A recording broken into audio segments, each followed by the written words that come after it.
Lloyd Vance's Insider Football is back for another week here on 1029 The Game, Coast Sports Digital Network, and YouTube. So glad to be with you for another evening. We're going to talk about week 7 a little bit, close that up, and then we will get to week 8 around the National Football League, almost around the halfway part of the season. So glad to join you this evening. I'm here with my tag team partner. He's back in action. He's got a computer. Kevin, how you doing this evening? I'm doing well. I'm on the Chromebook 2000 here. Let's see if we can leap into the next week of football and see what we got. It's good we got Kevin in, and lots to talk about around the National Football League. It's crazy. It's just zipping by, and a lot of incredible stories to kind of talk to and get to. We always kind of start locally first. So Kevin and I are both in the Philadelphia area. And Kevin, the Philadelphia Eagles beat the Minnesota Vikings 28-22. They beat their old buddy, and I knew you're a big fan of him back in the day, Carson Wentz. Uh, Not a clean victory, but a victory. So tell me what you thought of this game, and then we'll kind of talk about where the Eagles go from here. I think the Eagles got lucky once again. I think when you have the opposing team kick 5 field goals instead of getting 5 touchdowns, I mean, that's going to enhance your chances to win. This team keeps winning games maybe they shouldn't, but at the same time, they're learning that character thing. They're winning games they shouldn't win, much once again, like we talked about with the Chiefs last year and the year before.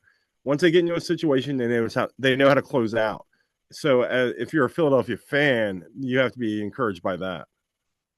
Yeah, and yes, a win's a win, but in a minute, I'm going to do a little exercise with you called plus minus that I do a lot of times that I used to write articles on in terms of looking at back of the game. But there were some clean things that you can get excited about. In terms, importantly, I think Jalen Hurts was pinpoint this game. I mean, he really stepped it up like you haven't seen probably since Super Bowl.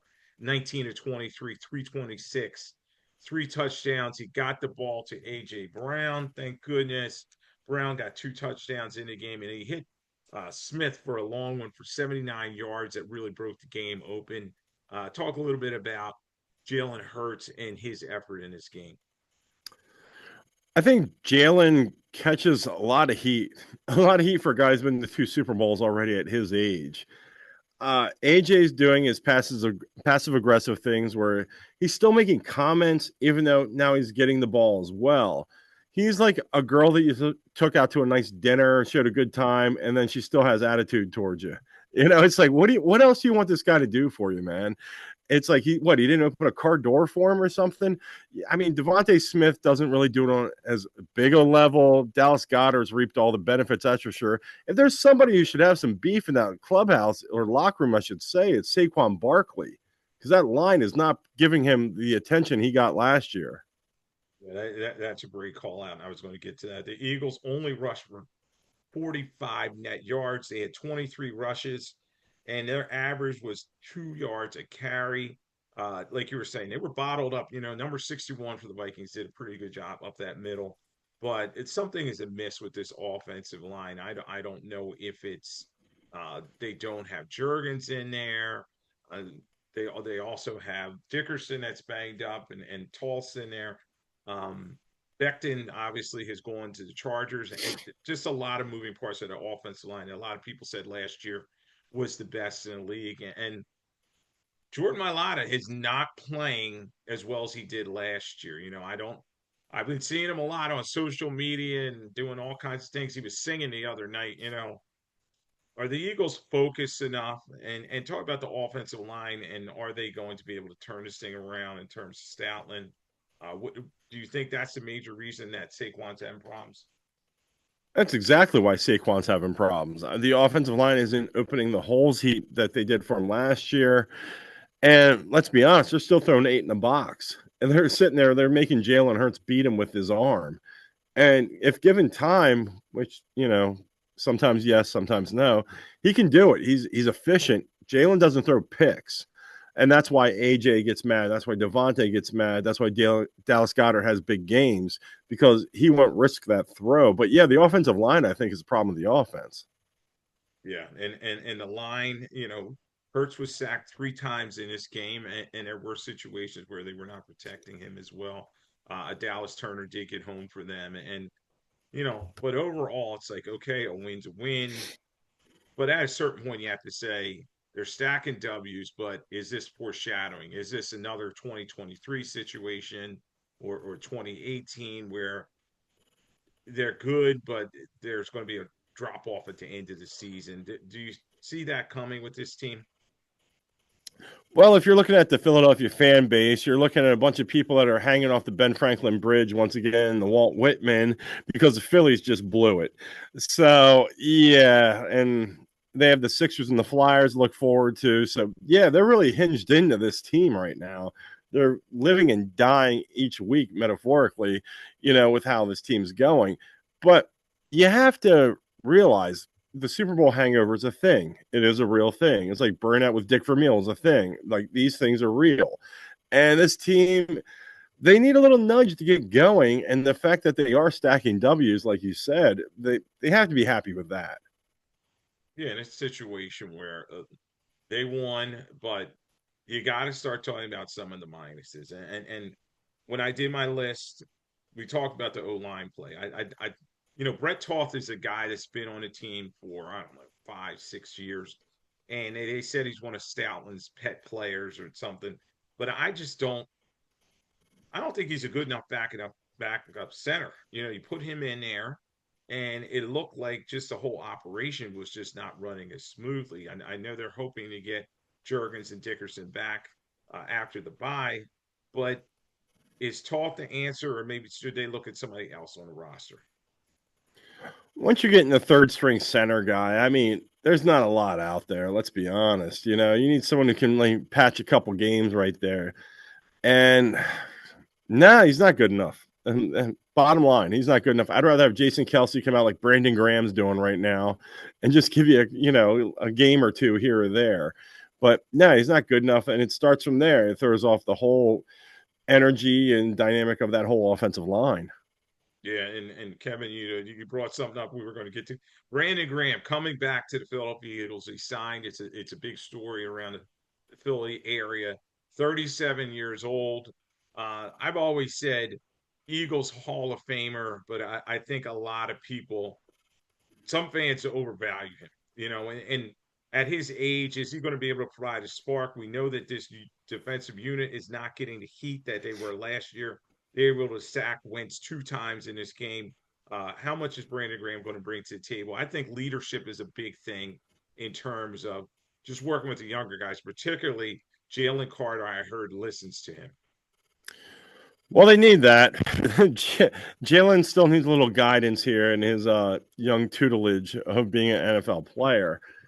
That being said, he's not going to bring much on the field, I don't think. I mean, father time's undefeated kind of thing. There's only so many reps we all have in us in life, in our profession, and I give him all the credit in the world, though. He's one of those guys. He's still at the point where he's like, I can still do this. I can still do this. He's doing his post game shows and everything else now, the BG tour. He's like, no, I'm not ready yet. He's going to jump back in. And if he can give them 15 snaps a game, they need it, to be honest, to get pressure on the quarterback because nobody can get there. Yeah, you're correct. And Nolan Smith is injured. Jalen Hunt has not gotten the pressure that they thought he was going to bring. He did have that big pick six that kind of turned this game around. But yeah, they need to have some. That's why they're bringing Brandon Graham in there. We'll see. In terms of this defense, they were opportunistic, but it was crazy how with Carson Wentz of all people, Minnesota was moving the football, and they were actually lucky that Wentz was on the other side because I think if another quarterback was there, this game could have been even closer, possibly going the other way. Let's talk about Wentz. I think he's awful. JJ McCarthy has a high ankle sprain. He's not going to be able to play in week 8 either. They're stuck with Wentz, and he's just it's crazy how the Eagles thought he was the guy and gave him that big contract. 26 of 42, 313, no touchdowns, two interceptions. I talked about that pick six to Jalen Hunt. How bad is he? Is he worse than Justin Fields? I mean, is he the worst quarterback in the NFL? I don't think anybody thinks this is as bad as you do, apparently, in his comments. He's awful. Um, no, he's not as bad as Justin Fields. Stop it. I know what you're doing. I'm not taking the bait on this. He's your backup fantasy quarterback. You stick with Justin I Fields. dropped him. I don't have him anymore. Now, Carson Wentz stinks. I agree with you. He stinks.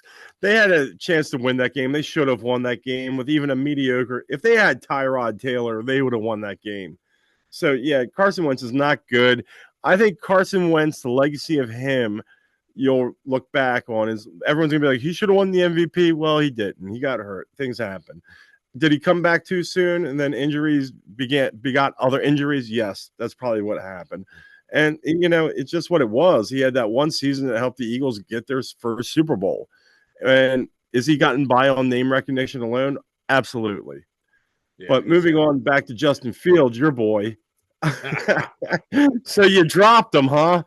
Oh yeah, I actually traded him to Nate, and Nate No. stuck with him. He dropped. Yeah, I think Nate, I'm not sure if he has him on his roster or not, but yeah, Nate has that great combo on his roster.